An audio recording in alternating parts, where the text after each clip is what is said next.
Hello friends, તો હું અત્યારે કોલેજેથી રિટર્ન આવતી હતી કેમ કે સવારે મારે ટાઈમ નહોતો મળ્યો વિડીયો ઉતારવાનો. તો આજે મેં જો કોલેજે આજે વહેલા રજા પડવાની હતી એટલે હું ખુશ હતી અને હું પછી જાતે પોતાનો વિડીયો ઉતારતી હતી.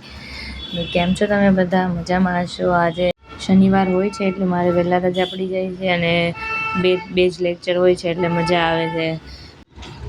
અહીંયા જોયું કે કાકા કેટલું વર્ક કરે છે, પૈસા માટે બળ કરે છે, આખી થેલી ઉપાડીને જતા હતા.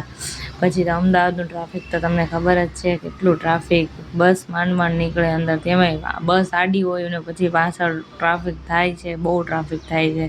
કલાક 1.5 કલાકનો રસ્તો થાય છે. તમે આજે રોડમાં જ મારી સફરનો વિડીયો ઉતારી લીધો છે. જુઓ તમે કેટલું ટ્રાફિક છે, બસ આ સાઈડ જાય છે ને બધે વાહન કેટલા આવે છે. પછી તો બસ માંડ નીકળી હતી વચ્ચેથી.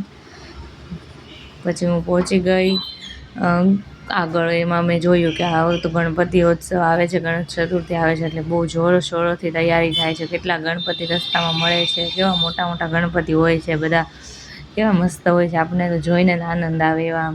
અને અમદાવાદમાં જોરોશોરોથી તૈયારી થાય છે ગણપતિ ઉત્સવની, એટલે ગણપતિ દાદા આવશે આ વખતે તો મસ્ત.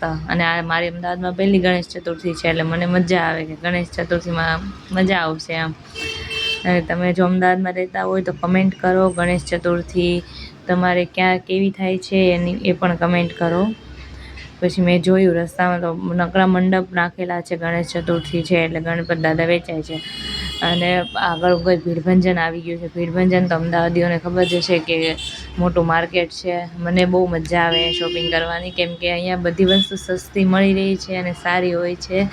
અને સ્પેશિયલ તો કુર્તા સેટ ને બધું સારું હોય છે. પછી હું બાપુનગર સ્ટેશન ઉતરી ગઈ. 4 રસ્તા છે બાપુનગર, 4 રસ્તા ત્યાં ઉતરી ગઈ. ત્યાં ગણપતિ બાપાનો મોટો મંડપ હતો, બહુ અલગ અલગ ગણપતિ બાપા ત્યાં વેચાતા હતા. પછી મેં ગણપતિ બાપા જોયા, કેવા નાના નાના, કેવા મસ્ત ગણપતિ. એમાં એના કપડાં, મને આ ક્રીમવાળા ગણપતિ બહુ ગમી ગયા છે, એના કપડાં અને